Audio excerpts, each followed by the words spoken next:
22대 민주당의 검찰개혁안에 윤곽이 나왔습니다. 검찰청을 사실상 폐지하고 수사를 담당하는 중수청과 기소를 담당하는 공소청을 설립한다는 겁니다. 그런데 중수청으로 가는 기존 수사검사는 모두 수사관이 되는데 경찰에 맞춰 직급을 조정하는 안도 검토 중입니다. 오늘 채널A 보도에 따르면 더불어민주당 검찰개혁 TF는 정치검찰의 행태를 바로잡겠다며 검찰청 자체를 폐지하고 수사검사 신분을 없애는 방향으로 가닥을 잡았습니다. 법무부 산하에 있는 현행 검찰청을 폐지하고 중대범죄수사청과 공소청을 신설하는데 수사권은 중수청이, 기소권은 공수청이 갖는 한이 유력합니다. TF 관계자는 현행 초임 검사들은 직급이 3, 4급 수준이라며 경찰에서 4급이면 총경, 서장급인데 차이가 있다며 직급 조정 가능성을 거론했습니다. 네, 좋습니다. 이거 밀고 나가야죠.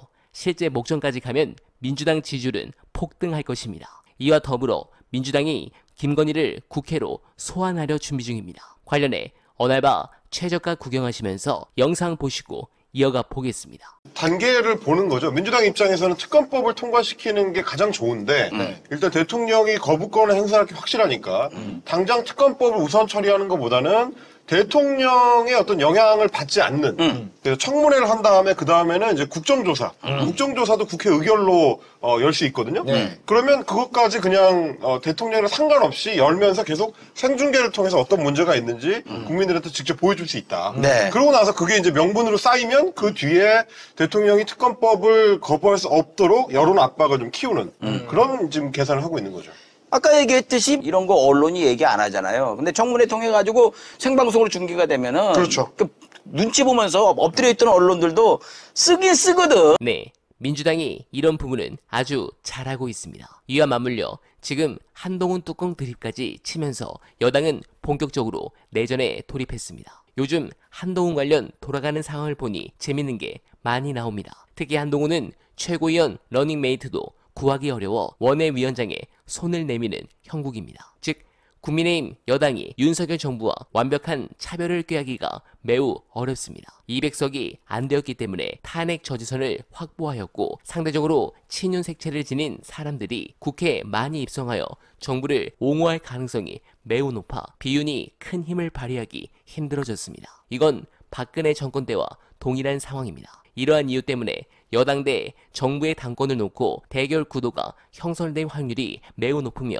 비윤계 쪽에서는 차별화를 이유로 당권을 잡을 것입니다. 그러면서 친윤 색채의 의원들은 여기서 밀린다면 영영 남은 정치 인생을 보장받을 수 없기에 용산의 백업을 얻고 다시 한번 전당대회에 직간접적으로 개입하려고 할 것입니다. 7년 전 박근혜 정부 때의 이정현 당대표 당선을 생각하시면 좋습니다. 또한 범야권이 200석이 안 되었기 때문에 여전히 국정 운영의 실질적인 책임은 정부 여당이 되며 이러한 리스크가 정부는 물론 여당인 국민의힘에게 동반으로 발목을 잡을 것입니다. 따라서 저는 현재의 국민의힘 상황이라면 사면 초과에 놓여 있다고 봅니다. 윤석열 정부의 뜨금미진하게 협조 반목을 해도 지지율이 하락할 가능성이 높고 극렬하게 차별화 정책을 실시하면 당내 개파 싸움은 물론 자칫하면 용산대 국민의힘 전면전으로 이어져 언론 스포트라이트를 받게 된다면 이 또한 정부와 국민의힘 동반 하락으로